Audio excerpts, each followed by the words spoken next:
3 مہینے گزرتے ہی اچانک بروکلین برج گر گیا، جس کے نتیجے میں جان روبلنگ مر گیا اور اس کا بیٹا واشنگٹن بری طرح زخمی ہوا۔ السلام علیکم دوستو، دلچسپ دنیا میں ایک دفعہ پھر سے خوش آمدید۔ آج ہم جانیں گے دنیا کے سب سے پرانے بروکلین برج کے بارے میں، جو دنیا میں پہلی بار نیو یارک میں بنایا گیا تھا، اور اس میں کیسے کیسے حادثات آئے تھے یہ بھی ہم اسی ویڈیو کے اندر جانیں گے۔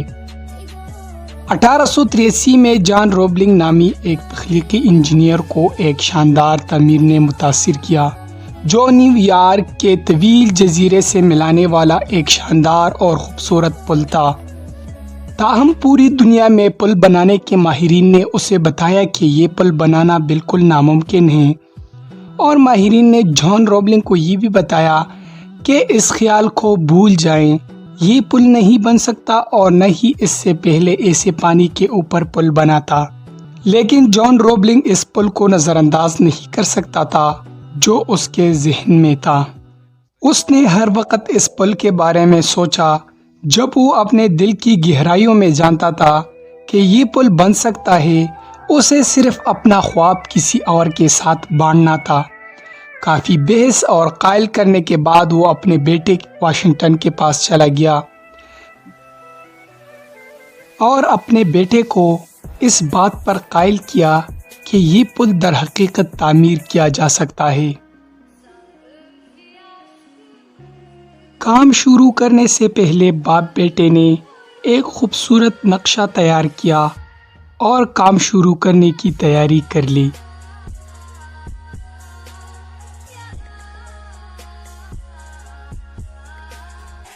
پہلی بار ایک ساتھ کام کرتے ہوئے باپ اور بیٹے نے تصورات تیار کیے کہ اسے کیسے پورا کیا جا سکتا ہے، اور ان کے سامنے ایک جنگلی چیلنج کی حوصلہ افزائی انہوں نے اپنے عملے کی خدمات حاصل کیں، اور آخر کار وہاں خوابوں کا پل بنانا شروع کیا۔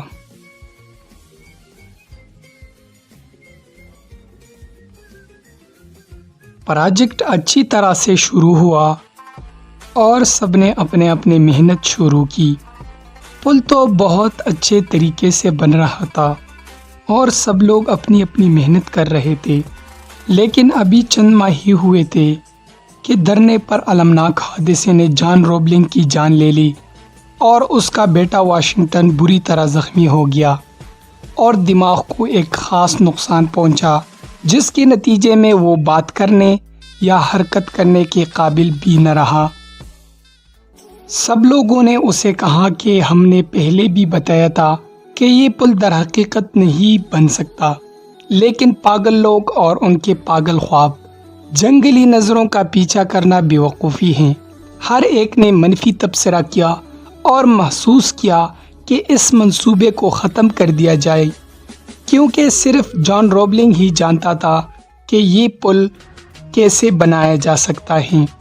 اپنی معذوری کے باوجود واشنگٹن نے کبھی حوصلہ نہیں ہارا اور پھر بھی اس پل کو مکمل کرنے کی شدید خواہش ظاہر کی، لیکن ابھی تک اس کا ذہن پہلے کی طرح تیز تھا۔ اس نے اپنے کچھ دوستوں کو حوصلہ افزائی کرنے اور اپنے جوش و جذبے کو مشکل کرنے کے لیے پوری کوشش کی، لیکن وہ اس کام سے بہت پریشان تھے۔ جب وہ اپنے کمرے میں بستر پر لیٹ گیا تو سورج کی روشنی کھڑکیوں تک آ رہی تھی۔ ایک ہلکی ہوا کے جھونکے نے سفید پردوں کو اڑا دیا اور وہ صرف ایک لمحے کے لیے باہر آسمان اور درختوں کی چوٹی کو دیکھ سکا۔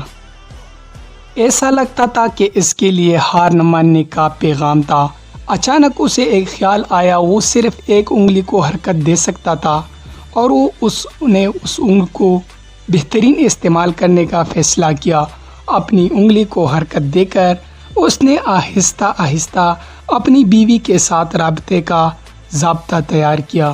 اس نے اس ادراک سے اپنی بیوی کے بازوں کو چھو کر اس کی طرف اشارہ کیا کہ وہ چاہتا ہے کہ وہ دوبارہ انجینئرز کو بلائیں۔ یہ پاگل پن دکھائی دے رہا تھا، لیکن اس منصوبے پر دوبارہ کام شروع ہوا۔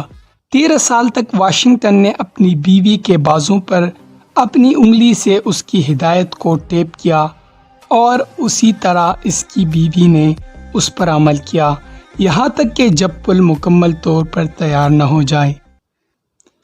یہ اپنی بیوی کی محبت اور عقیدت کی ایک خوبصورت یادگار ہے،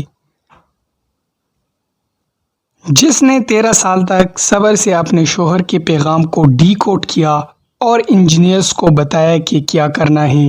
شاید یہ کبھی نہ کہنے والی رویے کی بہترین مثالوں میں سے ایک ہے، جو ایک خوفناک جسمانی معذوری پر قابو پاتا ہے اور ایک ناممکن مقصد حاصل کرتا ہے۔